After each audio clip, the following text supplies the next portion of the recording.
Most people think lack begins when the money runs out, but Neville Goddard revealed something far more unsettling and far more empowering. Lack doesn't start in your bank account, it starts in your identity, and the moment you unknowingly accept the role of someone who doesn't have, life simply mirrors it back with perfect, painful accuracy. Maybe you've felt this. The pressure in your chest before checking your balance, the silent panic when a bill arrives, the automatic thought, "I knew this would happen." These moments aren't reactions. They are creations. They are the state of lack quietly shaping your reality long before any external situation appears. And that's the shocking paradox Neville pointed to. You don't experience lack because you have little. You have little because you experience lack. But here's the real turning point. The moment you shift from "I need" to the inner tone of "I have," everything begins to reorganize around you. Not because you worked harder, but because you finally stopped instructing your world to show you more of what you didn't want. When you embody abundance first, reality eventually falls in line. It has no choice. Today, you're about to understand this mechanism so deeply that you'll never relate to money, opportunity, or your own identity the same way again. Most people don't realize this, but lack isn't something that shows up in your bank account first. It shows up in your state of being. It's quiet, subtle, almost invisible, and yet it runs your entire financial reality. Neville Goddard tried to warn us about this. The state of lack creates more lack, not because life is cruel, but because imagination creates reality long before the numbers do. And maybe you've already felt this. That strange heaviness that comes when a bill arrives, the tightening in the chest before checking the balance, the familiar whisper, "It's not enough," again. That whisper isn't describing your life, it's creating it. It's the hidden loop behind every financial struggle, and the reason why action alone never moves the needle. You can work harder, stay later, sacrifice more, and still feel like money slips through your fingers. Because the problem isn't effort, it's the state you're living from. What if the real shift has nothing to do with earning more, and everything to do with assuming more? What if abundance begins the moment you stop chasing money and start embodying the wish-fulfilled state method instead? Sounds counterintuitive, almost absurd, but that's exactly where the law of assumption explained itself in Neville's teachings. You don't wait for abundance to feel abundant. You enter the abundant state Neville described, and then your world rearranges itself to match. The truth is simple. You don't attract what you want, and you attract what you are. And if deep down you keep identifying with lack, life has no choice but to echo it. But the moment you shift from lack to abundance, Neville style, quietly, internally, deliberately, everything starts changing. People say it feels like the universe suddenly wakes up, but really, it's you who wakes up. And today, you're about to understand how to finally break that loop, and how to build a reality that mirrors the fullness you've been craving all along. He's seen it countless times. Someone blames the job, the bills, the economy, the family, but the real weight doesn't sit outside. It settles quietly in the state a person occupies day after day. Neville Goddard understood this deeply. Imagination creates reality, so living in a not enough identity keeps shaping the world to match. It's almost like walking around with invisible glasses that color everything with limitation, even when opportunities pass right in front of you. He explains it to people like a close friend. If someone wakes up already feeling behind, they don't notice the doors that open because they're too focused on the ones that closed. That's the trap of living in lack. The world could offer something small, a chance, an idea, a connection, but the mind trained to see scarcity dismisses it instantly. That's how lack creates lack, not through punishment but through perception repeating itself. Sometimes he shares a story from childhood, how the adults around him would always say, "We can't afford that," even before knowing the price. That phrase became a state, and the state became a lifestyle. It wasn't the money that taught the lack, it was the assumption. And that's exactly what the law of assumption explained. You experience only what you're conscious of being. If you think like someone who never has enough, you live as someone who never has enough. It's not about ignoring reality, it's about recognizing that reality is only reflecting the inner climate you've been carrying for years. A person can earn more, work more, or hustle harder, but if they remain in the same emotional climate, nothing truly shifts. The external world mirrors the internal one. That's why the abundant state Neville talked about feels so effortless once it becomes familiar. It's just a new state being mirrored back. He likes to use a simple analogy. Imagine tuning a radio. If you're tuned to the lack frequency, no matter how loudly you raise the volume or how fancy the speakers are, the song won't change. You're just amplifying the same old station. To hear something different, you must shift the frequency, the inner state. That's the core of the shift from lack to abundance Neville taught, long before anyone called it mindset or manifestation. People often ask him, "But how do I know if I'm living in lack?" He tells them to look at their reactions, not their circumstances. If the first response to any financial situation is fear, tension, or defeat, then the state is still rooted in limitation. It's not the bank account speaking, it's the identity behind it. And identities tend to repeat themselves until someone chooses to consciously break the cycle. He reminds them that living in lack feels like constantly preparing for something bad to happen. It's waking up already expecting disappointment. It's assuming money will run out, opportunities won't last, and good things come with hidden costs. But none of that is the truth. It's just the echo of an old internal script. And imagination creates reality, so the script keeps becoming the experience. Sometimes he describes a friend who used to live paycheck to paycheck, not because she earned little, but because she lived in a permanent, "I hope nothing goes wrong" state. Once she shifted into a simple daily practice of gratitude, not forced, not dramatic, her emotional climate softened. That tiny change allowed her to finally see possibilities she had ignored for years. That's how feeling it real Neville Goddard style actually works. You shift the state first, then life follows. He always emphasizes that lack isn't moral, personal, or permanent. It's just a habit of identity, something learned, repeated, and eventually assumed as truth. But states are flexible. Identities can shift, and once someone realizes that, they stop fighting circumstances and start choosing consciousness. That's the beginning of freedom, even if it feels subtle at first. And just when the reader starts to grasp this, he hints that the next insight goes even deeper, because if circumstances don't create lack, then what does?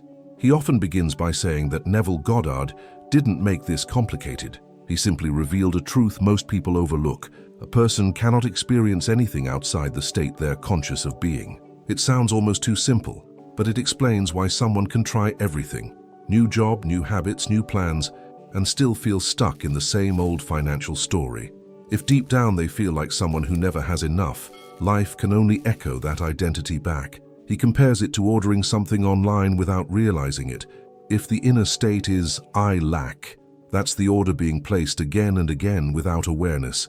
It's not malicious, just automatic. And that's exactly how lack creates lack Neville Goddard style. Not through fate, but through repetition. Feeling lacking sends the signal that becomes the experience, and most people don't even notice they're doing it. Sometimes he uses a practical example. Imagine a person walking into a store already expecting things to be too expensive. Before they even look at the price tags, the internal story has already decided the outcome. That moment, that unconscious assumption, is the law of assumption explained in real life. The state decides the experience, not the other way around. It's the same when someone checks their bank account expecting disappointment. The assumption leads. He likes to tell a short story about a friend who grew up hearing, "Money doesn't stay with people like us." That sentence became a state, and that state became her financial reality. Even when she earned more, the money kept disappearing. Not because she was irresponsible, but because she was unconsciously living from an identity where abundance couldn't stay. What you're conscious of being always wins over what you consciously want. He reminds people that feeling lacking isn't always loud. Sometimes it shows up in tiny, familiar ways, tightening the jaw before paying a bill, hesitating before buying something small, worrying even on good days. Those micro-reactions reveal the inner state. They show whether someone is living from lack or stepping into the abundant state Neville described, where calmness replaces panic and decisions feel clearer. To make it relatable, he compares the inner state to a thermostat. If the temperature is set to scarcity, the moment life gets a little warmer, a bonus, an opportunity, the internal system pulls it back down to the old setting. It's not sabotage, it's programming. And the way to change the outer experience is to raise the internal temperature, the identity, the consciousness of being someone who already has. He also explains that this is why some people manifest small blessings easily, but struggle with bigger ones. They might be conscious of being lucky in small things, but unconsciously assume big breakthroughs aren't for me. The state is inconsistent, so the results are inconsistent. Abundance requires a steady state, not a hopeful wish.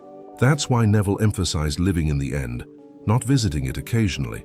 People often ask him, "How do I become conscious of abundance if everything around me screams lack?" He gently answers that the outside world is the echo, not the source. The echo changes last. Feeling it real Neville Goddard style means practicing the internal shift before the evidence appears.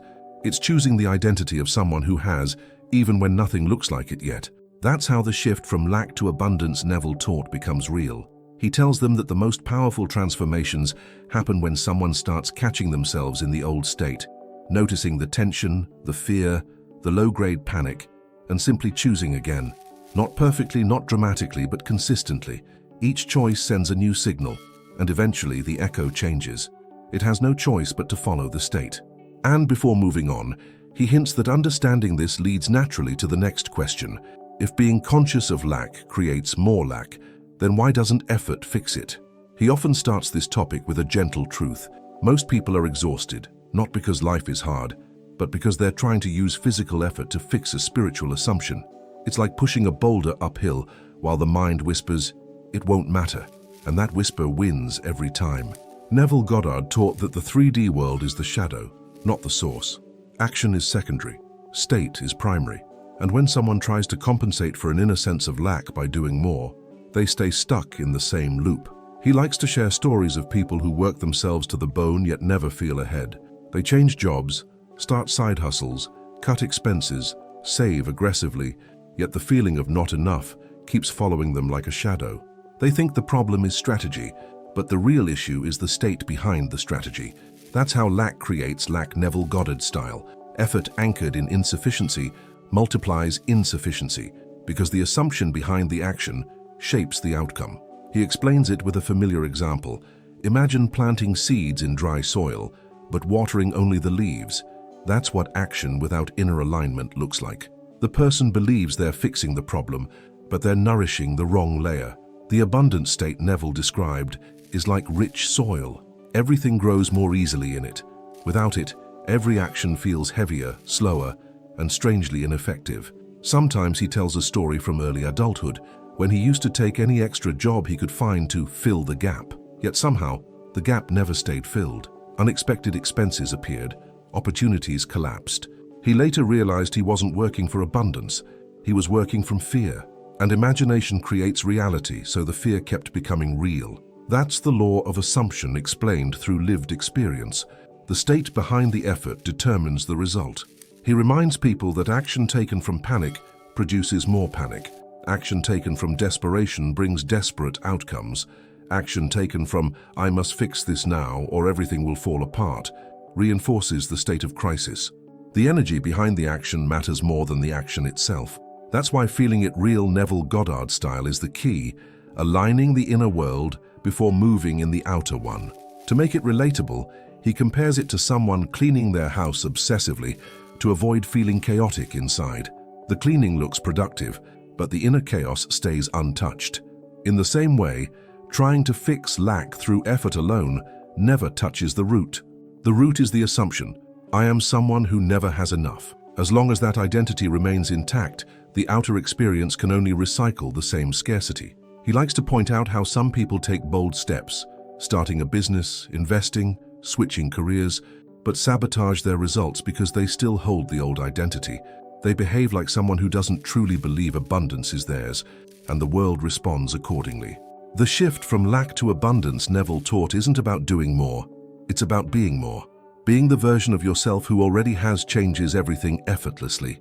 He often tells listeners that they've been taught backward. They were told that action creates identity, but Neville reversed it. Identity creates action. When someone assumes they are abundant, their decisions change, their perception expands, and their opportunities multiply. Not because they try harder, but because they're no longer acting from insufficiency. That shift reshapes the entire 3D experience. He reassures people that they don't need to stop taking action. They just need to stop taking action from fear. When the inner state shifts, the right actions rise naturally. Clarity replaces panic. Calm replaces urgency.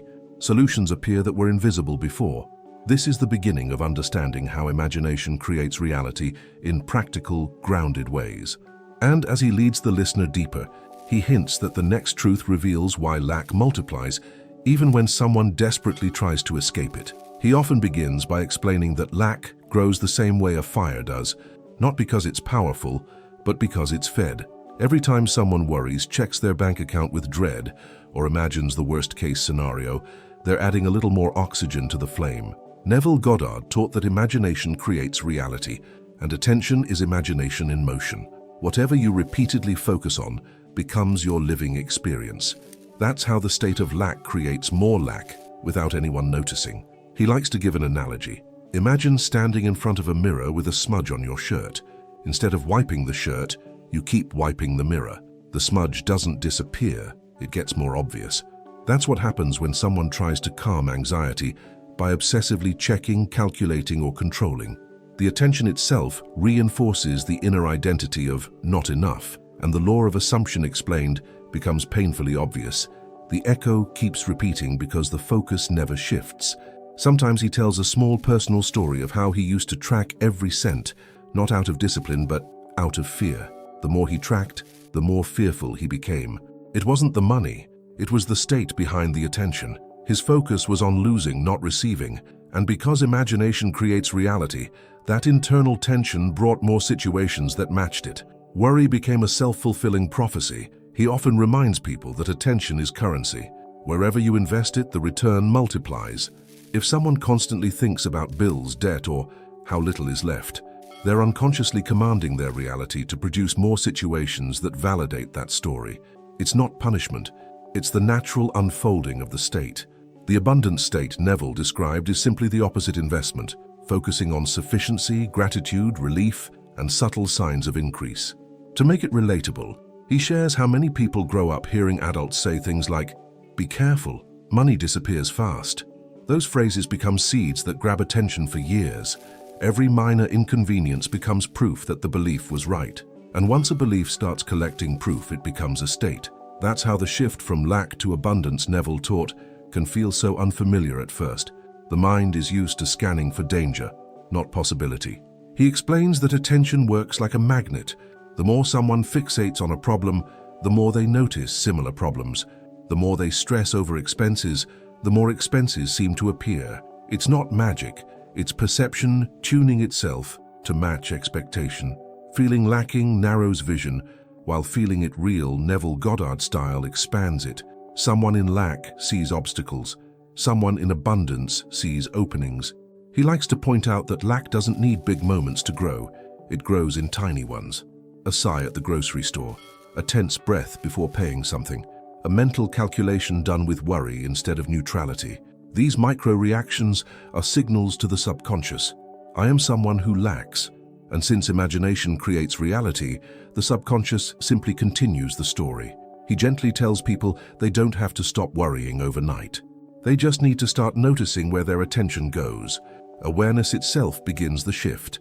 The moment someone observes the pattern instead of getting lost in it, they create space. And in that space, a new state can be chosen. That's where the abundant state Neville described begins to take root, even if it feels small at first. He reminds them that redirecting attention isn't delusion, it's choosing the cause instead of the effect. The old state may still echo for a while, but every time attention is shifted, even for a moment, the new identity strengthens. Eventually, the echo must follow. That's the nature of states. What you feed grows, what you starve dissolves. And right as the listener begins to understand how attention fuels lack, he leads them toward the next insight. If attention reinforces the old state, what simple practice can reinforce a new one? He loves starting this part by telling people that the shift doesn't begin with big manifestations. It begins with one moment, one breath, one tiny feeling that whispers, "It's already handled." Neville Goddard taught that imagination creates reality, and the simplest doorway into the abundant state Neville described is imagining a moment that could only exist if the desire were already fulfilled. Not a mansion, not a miracle, a feeling, a sigh of relief, a soft smile, a calm knowing. He often uses an example. Instead of imagining winning the lottery, imagine the quiet moment after paying a bill calmly, or the feeling of opening your banking app without bracing yourself. These are simple, familiar scenes, They slip under the radar of resistance because they feel natural. That's why the wish-fulfilled state method works so well. It's grounded in emotional truth, not fantasy. It creates a bridge your mind can walk across without fear. He likes to tell a personal story about how he once started this practice with something small, imagining the feeling of closing his laptop at the end of the month with everything paid, everything balanced, and nothing urgent left to solve. That moment didn't involve fireworks. It was quiet, but it felt real. And because feeling it real Neville Goddard style carries creative power, life slowly began to mirror that calmness back to him in the most unexpected ways. He reminds people that the state of lack creates more lack because I need is a command. It tells the subconscious, I don't have this. And since the subconscious accepts whatever you feel as true, it keeps producing experiences that match that feeling. But when someone practices even a few seconds of I have, the entire energetic pattern shifts. The law of assumption explained becomes incredibly simple. The feeling of having draws more having. To make this relatable, he uses a metaphor. Imagine sitting in a chair. You don't doubt whether the chair will hold you, you just assume it will. That's the same ease you want to cultivate with abundance. Not hoping, not forcing, not demanding, just assuming, just resting in the feeling of this is already mine. That's the shift from lack to abundance Neville talked about, not dramatic, but deeply natural. He encourages people to pick a single scene that feels effortless, a tiny one. Maybe someone saying, I'm proud of you. Maybe checking a paid invoice. Maybe seeing a loved one relax because things finally feel stable. The simpler the scene, the more powerful it becomes. Complexity triggers doubt. Simplicity invites embodiment. Neville always emphasized this. The scene must feel ordinary, like a memory, not a performance. He often explains that gratitude works beautifully here. Not forced gratitude, not pretending everything is perfect, but gratitude that flows from imagining the end already accomplished. Gratitude is a high-frequency emotion because it belongs to the state of it has already happened. It dissolves tension instantly. It signals the subconscious, we are no longer in need, and imagination creates reality, so the external world adjusts. He tells people that they don't have to get the scene perfect, they just need to feel the tone of having. That tone is what rewires the state. It softens anxiety, reduces overthinking, and breaks the cycle of not enough. Even a few seconds of I have is powerful because it interrupts years of habit. That interruption is the first spark of the new identity forming. He reassures them that at first, the practice might feel small or insignificant, but states build like momentum. One moment becomes two moments become a day becomes a pattern, and eventually, the abundant state Neville described begins to feel more natural than the old one. That's how the shift really begins, quietly, consistently, gently. And before moving on, he hints that the next insight reveals why this feeling is far more powerful than people realize, because feeling doesn't just support the shift, it breaks the entire cycle of lack altogether.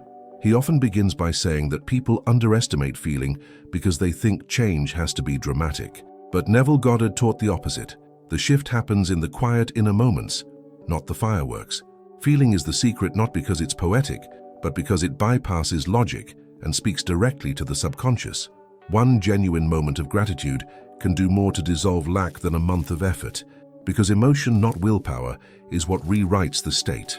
He loves using an everyday analogy. When someone walks into a room smiling softly, the entire atmosphere changes without them saying a word. That's what the abundant state Neville described does inside a person. Gratitude is that inner smile. It signals, I have, even before the outer world shows evidence. And since imagination creates reality, that emotional signal starts rearranging the echo, the 3D world, in the most unexpected ways. He shares a story from years ago when he decided to practice 3 seconds of gratitude a day. Nothing extravagant, just a pause to feel, something good is already unfolding for me. At first, it felt almost silly, too small to matter. But within weeks, he noticed subtle shifts, fewer anxious thoughts, smaller blessings appearing, easier days. It wasn't magic, it was alignment. Feeling it real Neville Goddard style had finally clicked. He explains that lack survives through tension. Gratitude dissolves that tension instantly. When someone feels grateful, even for something tiny, their body relaxes. their breath deepens, and their state softens. And because the state of lack creates more lack, breaking the emotional pattern breaks the external one. Gratitude is like cutting the fuel line. The old state can't multiply if you're no longer feeding it with fear and worry. To make it relatable, he tells listeners to imagine two versions of themselves, one rushing, frowning, tightening their shoulders, the other pausing for a single second to breathe and feel relief. Those two states create two entirely different realities. One pulls in chaos, the other invites clarity. The law of assumption explained becomes obvious when you notice how quickly your world responds to even the smallest emotional shift. He loves reminding people that gratitude doesn't require perfection. It doesn't require pretending everything is amazing. It simply invites the feeling of, there is something here already working in my favor. Even if someone's bank account is low, there are things to acknowledge, a skill, an opportunity, a meal, a moment of peace. These aren't distractions, they are bridges to the abundant state Neville emphasized. He often says, if you can feel grateful before you see the change, you've already changed. That's because the subconscious doesn't know the difference between imagination and reality. Feeling abundance, genuinely, even briefly, tells the subconscious to update the identity, and the identity dictates the experience. The shift from lack to abundance Neville taught is emotional first, visible second. He uses a helpful metaphor. Imagine trying to tune a radio with shaky hands. The more anxious you are, the harder it is to find the right frequency. Gratitude steadies the hands. It stabilizes the inner environment so the new frequency, the abundance frequency, becomes easy to access and stay in. Without emotional steadiness, no amount of visualization truly lands. He reminds listeners that gratitude grows with repetition. The more someone practices it, the easier it becomes. What starts as a small flicker becomes a steady flame. And once abundance becomes the emotional baseline, the external world must reflect it. That's just how imagination creates reality. The inner tone always becomes the outer story. And as he moves forward, he hints that understanding this emotional shift prepares the listener for an even more powerful truth, that abundance must be held even when appearances try to pull you back into old fears. He often begins this part by saying that the moment someone decides to shift states, the old one doesn't die instantly. It fades, slowly, like an echo. Neville Goddard said that imagination creates reality, but the 3D world is delayed, like light from a distant star. So when someone enters the abundant state Neville described, it's normal for old scarcity patterns to still appear for a while. They're not proof that nothing is changing. They're proof that the old state is finishing its cycle. He loves using a relatable analogy. Imagine turning off a faucet. The water doesn't stop immediately. It trickles. That trickle doesn't mean the faucet is still on. It's just the leftover flow. The same happens with the state of lack. Even after you shift, some old experiences may still appear. But if you interpret those appearances as failure, the fear pulls you right back into the old identity, and the faucet turns on again. He tells people that persistence is everything here. When the world shows scarcity, the instinct is to panic, to react, to assume you've done something wrong. But that's exactly when Neville's law of assumption explained becomes most powerful. You hold the new state even in the face of contradictory facts, not with force, with quiet confidence, with the feeling it real Neville Goddard emphasized as the true creative act.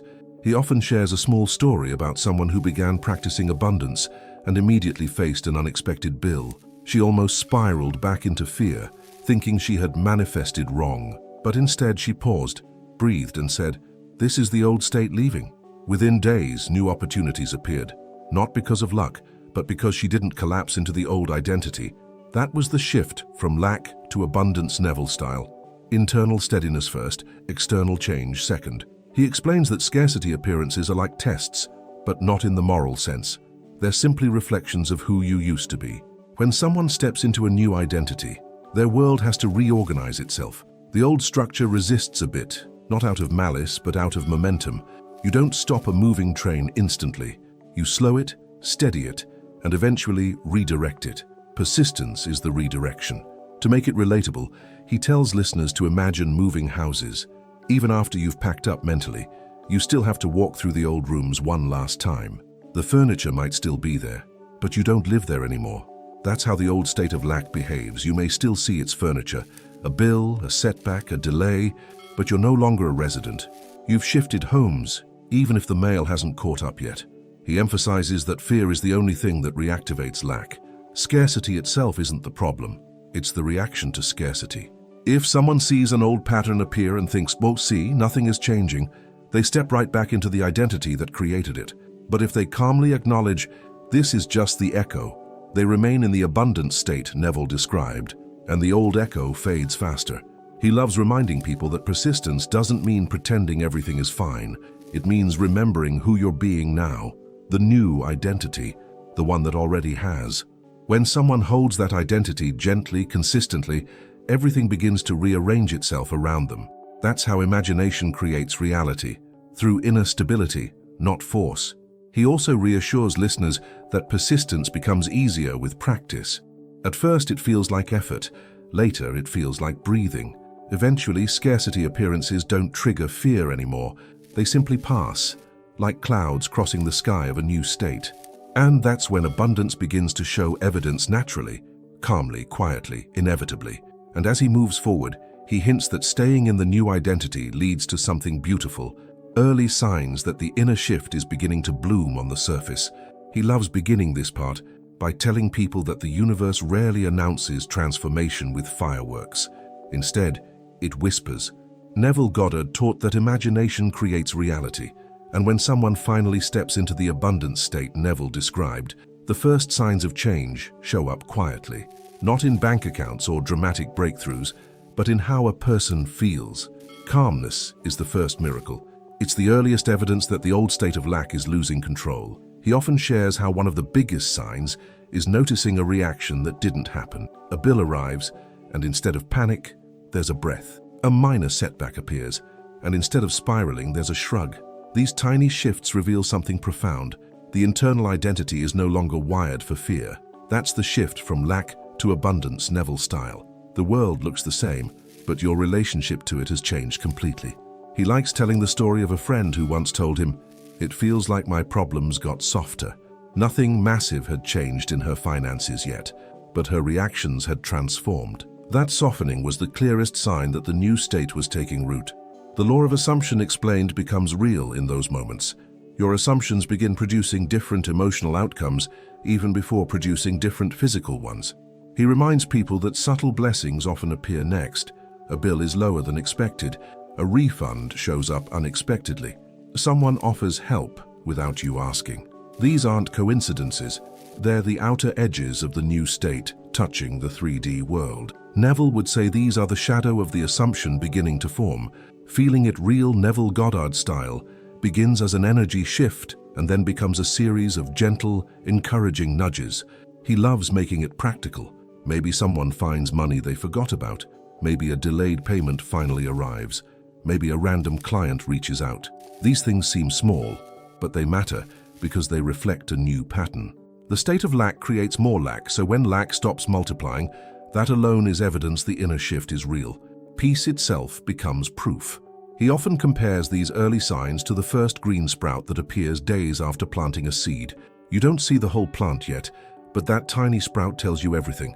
The soil is fertile, the seed is alive, and growth is underway. The abundant state Neville described works the same way. The early sprouts are subtle but undeniable. He also talks about opportunities that appear without effort. Not forced, not chased. They simply align. Someone mentions a job opening. A friend shares a resource. An idea pops into your mind while you're resting. These opportunities don't come from trying harder. They come from being aligned with the identity of someone who already has. That's imagination creating reality through alignment rather than action. He tells people to pay attention to coincidences during this phase. The right book shows up at the right moment. A video says exactly what they needed to hear. A random conversation sparks a new direction. These synchronicities are signs that their assumptions and the outer world are beginning to harmonize. The echo is catching up to the state. He reassures listeners that the early signs aren't fragile. They won't disappear if you notice them. In fact, noticing them strengthens the new state. Appreciation amplifies momentum. Gratitude for small blessings invites larger blessings. That's why the abundant state Neville described grows so quickly once these first signals appear. Awareness itself is fuel. And before moving on, he hints that these early signs are just the beginning. Because once the shift deepens, abundance doesn't show up as moments. It becomes the foundation of who you are. He loves starting this part by saying that real change isn't when you get something, it's when you become someone. Neville Goddard taught that imagination creates reality, and the greatest proof of that is when abundance stops feeling like a goal and starts feeling like your natural state. This is the moment when calmness is no longer a surprise, it's your norm. The old identity of lack dissolves not because you forced it away, but because the abundant state Neville described finally feels like home. He explains that deep embodiment is subtle. It doesn't look like affirmations taped to a mirror or constant mental reminders. It looks like trust, quiet, grounded trust. The state of lack creates more lack, but once someone fully lives in the identity of I have, there's nothing left to chase. They stop checking for signs. They stop wondering if it's working. They stop measuring progress. They simply walk through their day with the soft certainty of someone whose reality is already unfolding. He often tells people that this stage is almost eerie in the best way. Decisions feel easier. Conversations feel lighter. Money-related moments, paying bills, investing, planning, feel neutral instead of emotional. Not because the circumstances changed first, but because the inner climate transformed. That's the law of assumption explained in its purest form. The assumption becomes the identity, and the identity becomes the experience. He shares a story about a woman who, after months of inner work, noticed she no longer rehearsed financial disaster in her mind. The constant background noise of fear had gone quiet. She didn't celebrate loudly. She simply smiled, realizing she had shifted. That quiet shift was more valuable than any immediate financial gain because it meant she had entered the feeling it real, Neville Goddard level of embodiment. She no longer needed proof. She was the proof. He likes using a metaphor. Imagine upgrading the operating system of a computer. At first, things look the same on the screen, but everything runs differently under the surface. Faster, smoother, clearer. That's deep embodiment. The external world may still be catching up, but internally the program has already changed. From that point forward, the old glitches, panic, doubt, fear, no longer make sense. He also reminds listeners that when someone reaches this stage, their choices naturally shift. They say yes to better opportunities. They decline things that once came from fear or scarcity.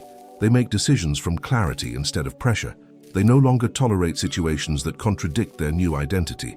They're not pretending to be abundant. They are abundant. That's the essence of the shift from lack to abundance Neville taught. Identity first, reality second. He often explains that abundance as a baseline doesn't always mean excess. It means sufficiency. A deep feeling of there is enough time, enough energy, enough opportunity, enough support. This tone dissolves the compulsive need to rush, chase, or prove. Instead of reacting to life, they respond. Instead of striving, they choose. This state is magnetic because it's grounded, not grasping. He tells people that this level of embodiment is what stops the cycle of manifesting and then losing. The old identity used to sabotage blessings because it didn't match them. But now, blessings fit the identity. They stay, they multiply, they grow roots. That's imagination creating reality in a stable, sustainable way. He often says that at this stage, someone no longer looks for evidence because they understand that their inner state is the cause, and the world cannot resist it. They carry a quiet confidence that radiates without effort. People notice. Opportunities gravitate toward them. Life organizes itself around their new assumption. It's not dramatic, it's natural. And as he transitions forward, he hints that this deep embodiment leads to one final realization, that lack was never a condition, only a state. He loves opening this final topic with a truth that feels almost obvious once you've lived through the shift. Lack was never a fact, it was a state. And because imagination creates reality, that state kept recreating itself over and over, like a looped recording. Neville Goddard said it plainly. The state of lack creates more lack because it cannot produce anything outside itself. It's like planting seeds of scarcity and hoping to harvest abundance. The soil simply won't allow it. He explains that once someone sees this, everything changes. Instead of fighting circumstances, they start choosing consciousness. Instead of chasing money, they cultivate identity. Instead of reacting to the echo, they focus on the cause. That's the essence of the abundant state Neville described. choosing the inner tone of I have, not because the world shows evidence, but because the state itself is the evidence. Feeling it real, Neville Goddard style becomes the only tool you truly need. He loves using a simple example. Imagine two people with identical finances. One feels defeated, anxious, and trapped. They're living in lack. The other feels grounded, capable, and supported. They're living in abundance. Same numbers, different worlds. That's how powerful the law of assumption explained really is. The world doesn't shape the state shapes the world. And the person who chooses I have begins to experience opportunities the other can't even perceive. He often shares a small story about a man who spent years trying to fix his financial life through force. Budgeting, hustling, grinding, and yet nothing changed. But the moment he shifted into the identity of someone who already had enough, not pretending but genuinely choosing the feeling, everything accelerated. New clients, new ideas, unexpected wins. The shift from lack to abundance, Neville taught, wasn't mystical. It was the natural movement of a new state expressing itself. He reminds listeners that choosing the state of having isn't about imagination-only fantasies. It's about adopting the emotional posture of someone who trusts their path, who breathes a little deeper, who walks with a sense of inner sufficiency. This inner tone makes decisions clearer, intuition sharper, and opportunities more visible. It quiets panic and amplifies possibilities. The world begins to feel responsive instead of resistant. He likes using the metaphor of a magnet. A magnet doesn't try, it doesn't hustle, it simply is what it is. And by being, it draws things toward it. The abundant state Neville described works exactly the same way. When someone becomes the version of themselves who already has, life begins reorganizing to match that identity. Not because they begged for it, but because they embodied it. He encourages people to play with this state gently. Sit in a moment of imagined relief. Picture a simple scene that implies completion.